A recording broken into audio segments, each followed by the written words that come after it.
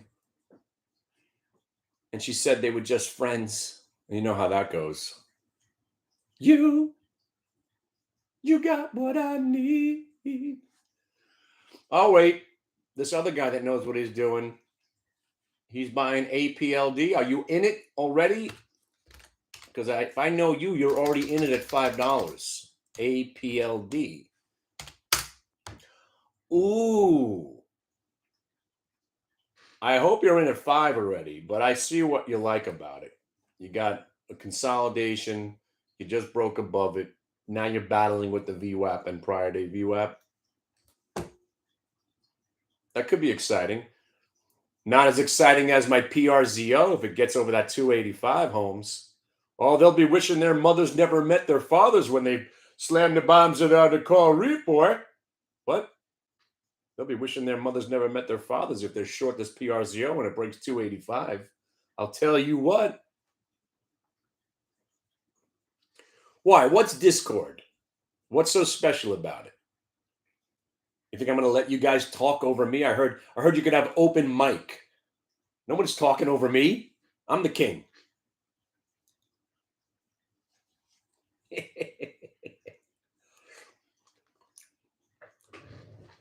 More, we haven't stopped buying PRZO. What's up? Good to see you, man. We haven't stopped buying PRZO yet. My peeps are back in at the 2.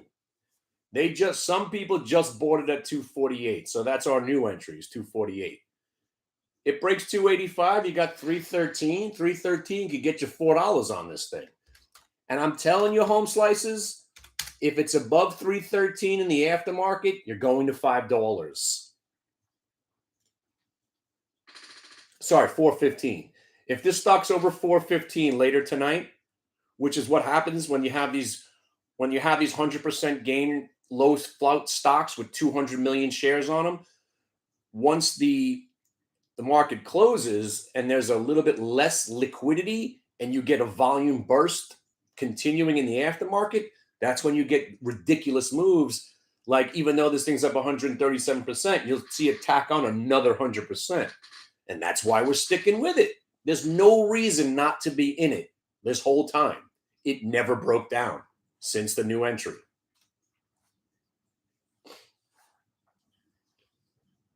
By the way, if you're watching this market, it is unusually strong. It really is. UVXY is finally cracking down a little bit. And then more buying begets more buying, and then a rally ensues. And again, this used to be a more confusing day to me because as a young trader, I would be thinking, hey, where's all this strength coming from? Is it a war breaking out? Shouldn't we be nervous? Shouldn't we be hunkering down and complaining about Biden? Why is the market going up? Oh, it's Biden's fault. By the way, if it's these two shitheads that can't we find, and we have a year now, right? Can't we find 2 other people to run for president? Any 2. Actually, not any 2, but I don't want Kamala Harris either as president, or, but enough of these 2. And my first order of business is that we declare war on everyone. So then there's nobody coming through the border because you're an enemy combatant. Second order of business, I bomb Turkey. And if you're Turkish, deal with it. Because if you're going to mouth off and threaten us that we shouldn't butt in to what's going on, you know what I'm doing in the next minute? Bomb Turkey. He just threatened us. Because that I take as a threat of war. So we bomb Turkey and there's nothing they could do about it. And then we pull all military funding from everybody. And you got to beg for our help. Vote Glick. Closed borders. Trespassers will be shot on sight. Also, shoplifting is now, you lose a finger and then you lose a hand. I bring Dubai law back. The one thing they got figured out over there is law and order. Vote Glick. There will be no more border problem. And if you mention defunding the police, suddenly the 911 button on your phone doesn't work anymore. Deal with it. And I have solutions for everybody, and it's called compromise. I want to help. I have welfare programs for everybody. I want to help every American, and that's why we're full. We're not done helping the people that already live here. We don't need any more people coming over our borders, right? So what we do is that we set policy where if you try to exploit my generosity, you lose my generosity, right? Simple. If you've got 2 kids and you're on welfare, and I say, please don't have any more kids, is that too much to ask? You're on welfare and we're supporting your 2 kids right now. Don't have any more kids. And if you do, your welfare for your 2 kids that you have now is going to be cut off. Is that too much to ask?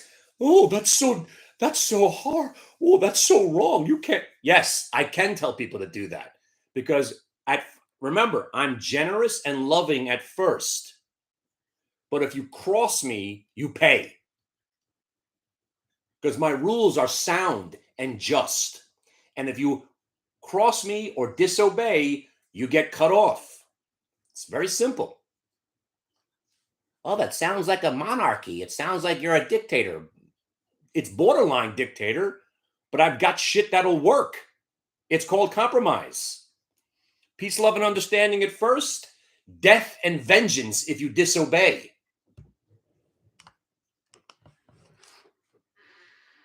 Peace, love, and understanding first, man. But don't cross me or my country because there'll be shit to pay. Hell to pay. Right. My way or it's the highway.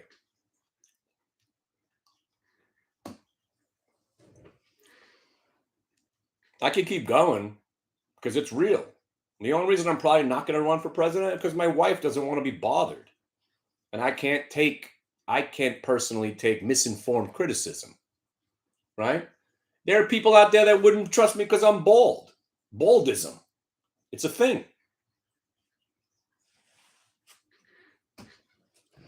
The way I look at society right now is that there are people that wake up. There are people like me that I wake up in the morning, right? And I say, how am I going to help people today? How am I going to help myself be a better person and help others? That's my first thought. There are people that wake up. I hate everyone. What am I going to do to hurt those people? We know who those people are, and I don't think they should live.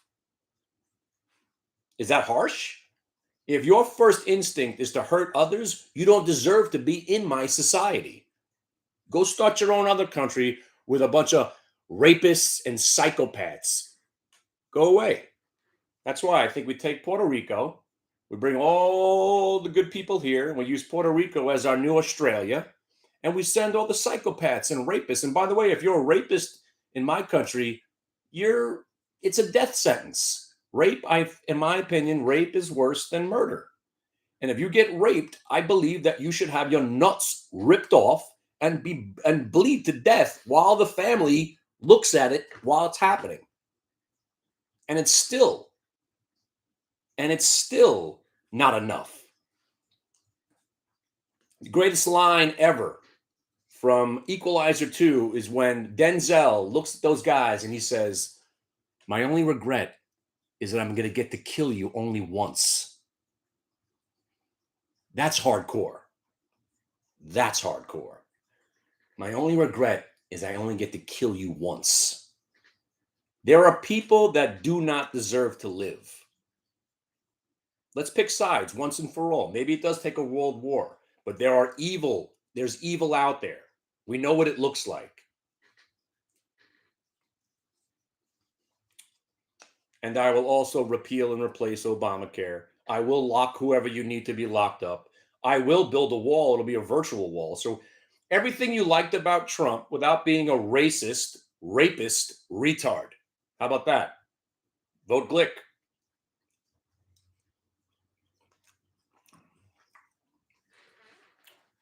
It's kind of what my slogan is. Everything you like about Trump without being a rapist, retarded. What's the other one? Rapist, retarded,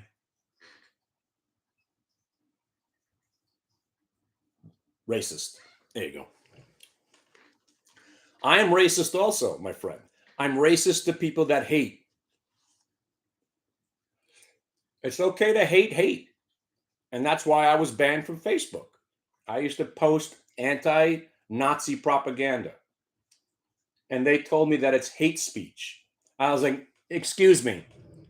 If I want to post death to all Nazis and anti-Nazi propaganda, you're calling me a hater, then you're taking the side of the Nazis. That's why Facebook, if you're listening, go fuck yourself.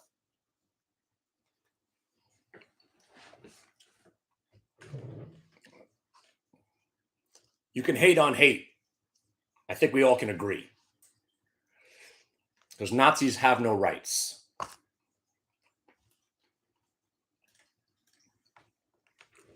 Uh-oh.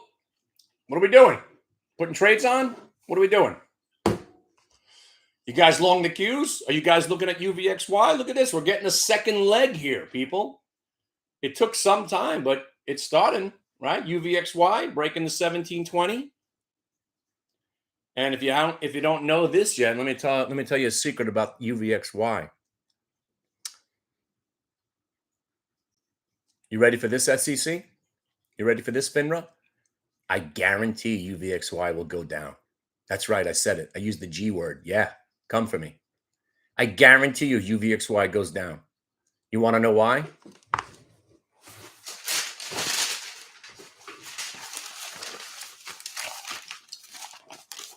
You see this prospectus? It's 193 pages. On each page, it says, this stock is built to go down. Please do not own it. Every page. You get one of these when you trade UVXY. And it'll remind you on every page, if you short UVXY and you don't do it over your head, meaning with every penny you have, and you give it time, UVXY always goes down, guaranteed. So you can short UVXY basically at will, as long as you, here, for instance, let's say you're shorting UVXY today.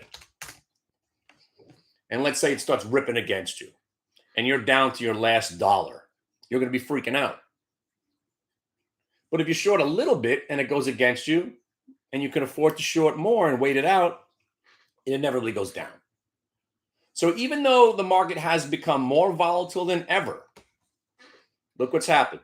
We went from 12 to 19. We crashed down to 16 on Friday because of that monster rally. Today we're rallying on UVXY because there's a world war brewing.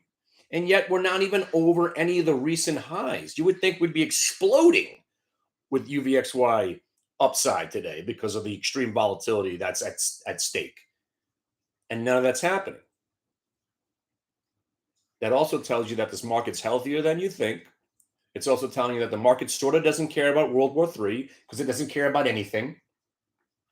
It also shows you that UVXY legitimately can be again, you can lose money shorting UVXY if you panic. If you don't panic, I let this trade, I almost remember the day, 35 points against me, 2,000 shares. I let this thing go 70 grand against me. And in 3 weeks, that 70 grand loss was a 5 grand profit. Not many people are going to allow something to go 70 points, 70 grand, again, 35 points on 2,000 shares. I let it go against me. But I had more money. I shorted more up there and turned that disaster into a profit because the stock never goes up over an extended period of time. Welcome to reality, people. And with any trade, as long as you don't trade over your head, you're in 17,000 shares of PRZO. Maybe every nickel's going to freak you out. But if you're trading 2,000 shares and a nickel is $100, you shouldn't freak out. But in theory, no matter what your size is, the trade never, ever changes. I don't care if you have 5 shares, 9 shares, 20 shares. You bought it here. Your stops are here, here, and here. It didn't go anywhere near there. You should still be in the name. And now you raise your stop up. The 248 is very significant because that's where it broke out from. There was no way, as much as I think this stock could go to $5, there is no way, if I'm still in this name, there's no way I'm letting it break 248 without selling all of it, whatever I got left. Because if it breaks down there, chances are it's going to retrace, and we might be able to do the whole trade over again. And if it breaks 248 and it goes to 236, and then it starts ripping later, maybe I buy it again. But there's no way I'm holding it when a triple top break breaks back down the other way. There's no way I'm in it. And that's how you identify. That's discipline. So the trade, that's how you remain a disciplined trader. Risk, reward, discipline. Put a stop at 248, and that's it. Lucid, that's even still out there. Where is Lucid? $5. All right. Lucid. That one tends to come back. I don't hate that stock. Looks like a buy right now, as a matter of fact. Lucid, drop back your bow. It's kind of dead now. Dead? It's got 19 million shares on it. Holy cow. What else you got? I'm bored. Give me something to do. There's your 248. PRZO, as far as I'm concerned, it's over. That doesn't mean we can't revisit later or 20 minutes from now if it doesn't really break down. But I would have got stopped out of whatever I got left. 248's the end of it for me. I didn't even do anything. 248 just sitting there. You shorting the World War stock, WW? I like that. That I like a lot. Yes. He's shorting it right now. All right, he's short 1165. I'll analyze this trade for him. Watch this. So he just shorted it because it just broke this little tiny double bottom. So my man short 1165. He's hoping it breaks the Vwap. He's short 1165. His first stop, it's too tight, but you go, it breaks down from right there. That's whatever candle. That's 1173. That's my first stop. Where did it break down from earlier? 1183, 1183. So if I'm shorting here, which he just did, now he's looking for it to roll over and die. Hopefully it does because he's short. But now I'm not covering unless it breaks 1173 and 1183. Trade defined.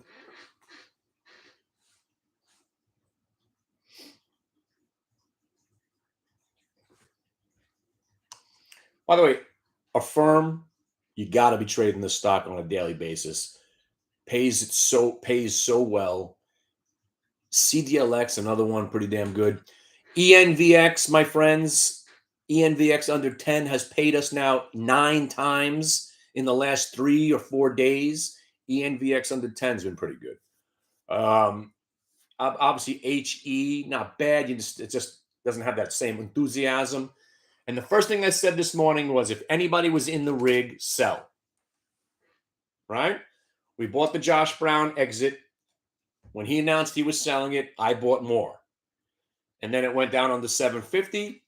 My stop 685. I had to buy more on the 750. I got my cost average at 761 now. So this morning when I saw it at $8, sold to you. Right? Now at least I've taken some profit on this miserable 4-month hold of mine. And our last entry was 771. So we're above 771 still. So that's pretty good too. By the way, if Josh Brown sells something, you buy it. If he says he's buying something, look to short it. If you've been tracking anybody on CNBC, I mean, he's right up there with Kramer now. And I like Josh a lot as a human being. But now he's just a bull market cheerleader. which needs to be exploited. If he tells you to buy something, chances are it's not a good time to be buying it, like toast, right? He's begging you to buy it at $27 because he's trying to explain momentum and this name and how blah, blah, blah, restaurants and the blah, blah, blah, and the reason blah, blah, blah, blah, blah, blah, blah. And he bought more at 27. And at least he said in the video, you probably shouldn't follow me into this trade. It's a very volatile name. Good, thank you. But now that he bought it at 27 and it's fallen 10 points, now it's interesting. Now it's interesting, whatever toast is. And as a matter of fact, I used toast yesterday to order my Chinese food. I had no idea what it was up until yesterday. I bought Chinese food through using toast. And they were out of the steamed dumplings, so I don't know how I feel about this. But whatever toast is, and again, who cares? If it breaks under here, you're going to see the stock at $15. And then if it breaks 15, it's going to go to $12.50. And if it goes to $12.50, it's going to break all-time lows. And all that deep dive analysis that he did doesn't mean shit. Because nobody knows anything.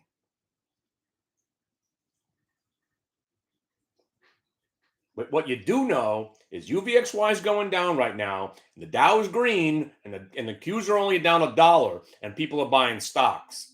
And you sold PRZO, and now you're loving life. Right? Now you're happy you sold it at $248, right? I don't want to hear it. Yeah, but I thought you said it was going to go to $5. Live in the moment, people. Live in the moment. Don't be Jimmy. But earlier, you said it was going to go to $5. I know, Jimmy, and it still might. But if it breaks $248, you got to sell it. But Jimmy only hears that other part. You said it was going to go to $5. But you said it was going to go to $5. I know what I said, Jimmy. But now I'm saying something else. So you got to live in the moment. That's how you make it as a trader. Do what the market's telling you to do, not what the guy on the internet says. But you said it was going to go to $5. Yeah. I shorted UVXY and I lost. You said it never goes up. I didn't say it never goes up, Jimmy. I said it never stays up. There's a big difference there, Jimmy. If you're wondering who Jimmy is, Jimmy's still out there like posting stuff about how I'm a fraud and a charlatan because I gave him one bad idea 5 years ago, which I told him to sell it when it broke Vwap and multiple time frame Vwap. But okay. Palantir, what do you think? I don't know. Usually I'm liking it.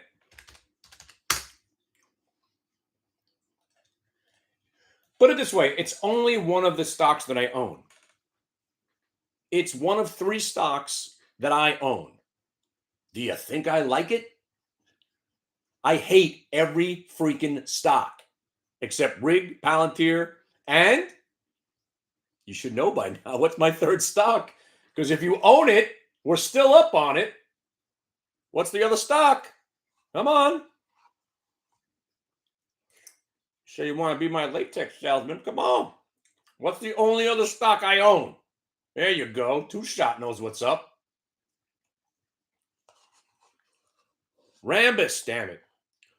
And when Rambus is $290 a share in the year 2030, and you're bitching and moaning that you didn't hear me mention it, I'm going to mention it one more time. Rambus, $250 6 years from now. Believe it. If we can live 6 years from now. By the way, we are breaking the fuck out.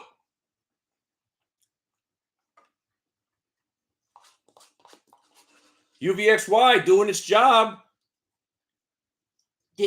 Are you not shorting UVXY?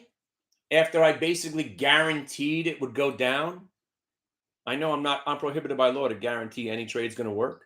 But did you notice that UVXY always goes down? I'm just pointing out the obvious here. And if Rambus is falling, what happens to the market? The market goes up.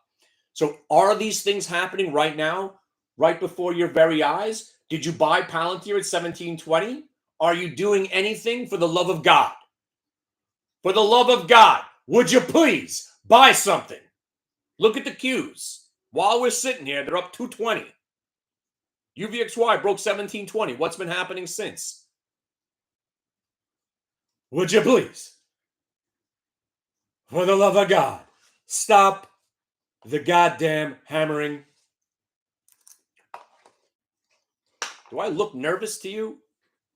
Do I look nervous? I'm short the UVXY. Do I look nervous?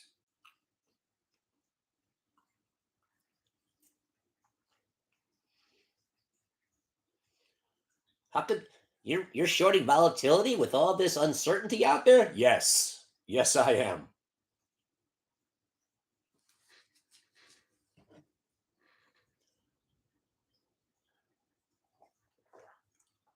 Because I've got my own mug with my own face on it, man. Look at that. I bet you don't have your own mug.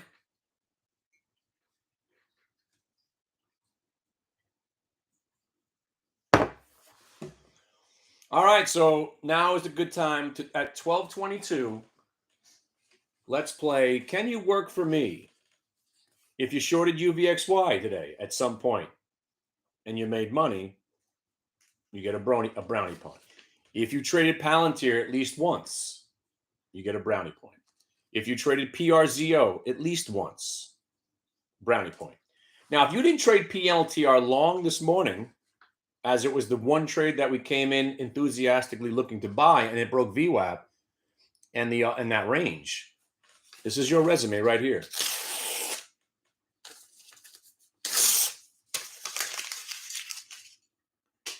Show me you could follow the rules, do the trades that I'm talking about, make money on those trades, and I will give you the money you need to get over that pattern day trader rule.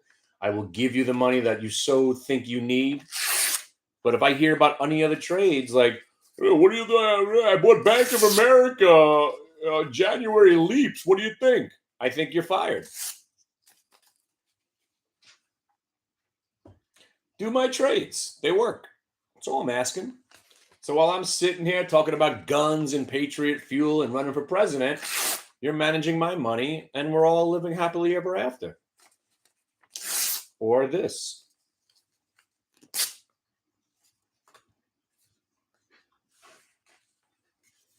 All right, what were you just buying again? I don't think it worked, right?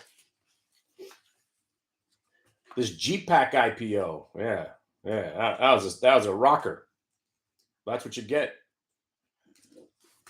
WW.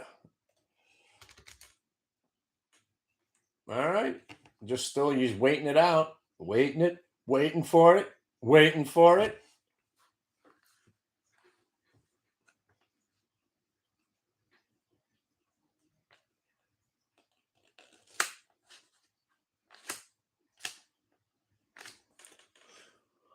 What else can we do today? Ooh, let's short more UVXY. Actually, I wouldn't short more UVXY.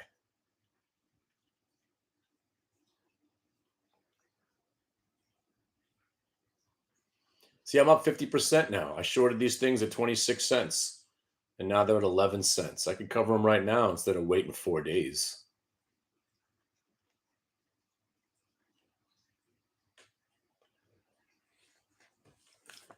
How about Salino and Barnes hitting new highs? How is this stock still in play? It's not really in play, but it's only 100. How is this? I mean, this is one of those weird ones. This is going on 3 weeks and it hasn't crashed yet. Maybe this is a legitimate stock. It still hasn't broken down. I can't believe it. I still have it on my watch list until it breaks the candle low from the reaction crazy day. Very surprising to see this one around, and IMVT also still around. Salino and Barnes. Palantir 1750s. I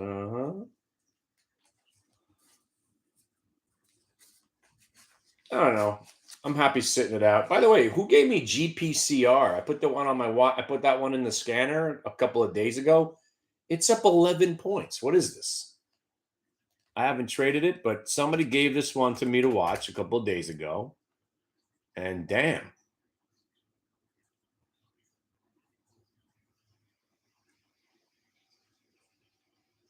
Since wait a minute, maybe this isn't it. I thought it was up a lot more than this. Wait a second. No, yeah, this is the one. Somebody tell me about this.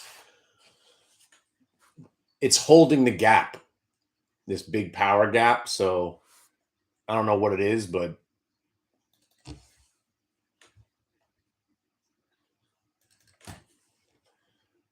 usually they break down by now, and this one's hanging in there.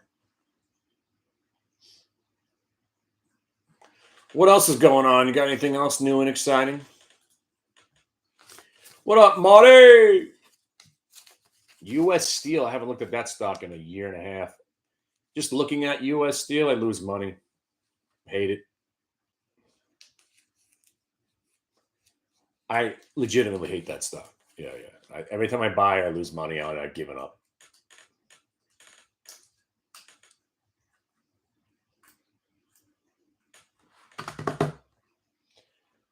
Oh, what else? You guys looking for any CDs across the country? Do you know that TD has a scanner to look for high-yielding bonds? Go to Research and Ideas, go to the bonds and CDs area, and they have you could search for bonds, but usually they give you some good ones.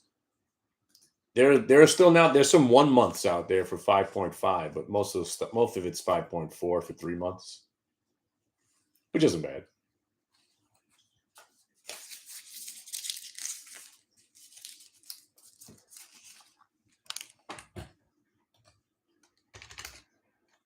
Somebody's making money. All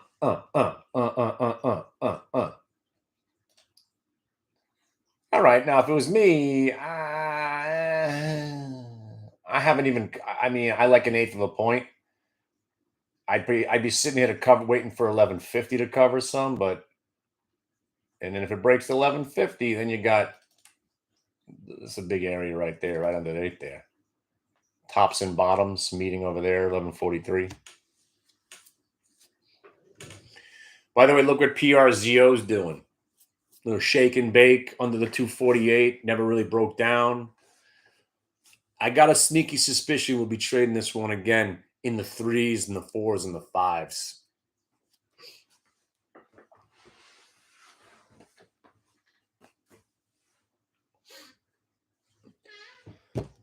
All right. I'm out of here. 12:30. Go see if my wife's got some shit for me to do. I'm sure she does. Be good. Remember, liquidity rocks. All stocks to zero. Have a great day. Owning stocks stinks. Trade to win. Own to lose. My name's Kenny Glick. You know where to find me. And if you don't, hit the Bid Radio, Twitter, YouTube, and now TikTok.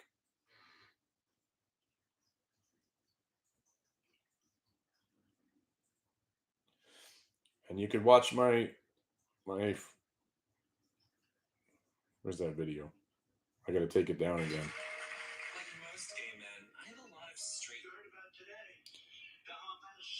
The hummus. I love hummus. I mean, hummus. They say they're bad, but I put hummus on my crackers. I mean, hummus. You got to love the hummus. There's good people on both sides, even though they're racist, rapers, and they're killing everybody innocent, but good people on both sides. You know, we fought a war against anti-Semitism and fascism, but great people.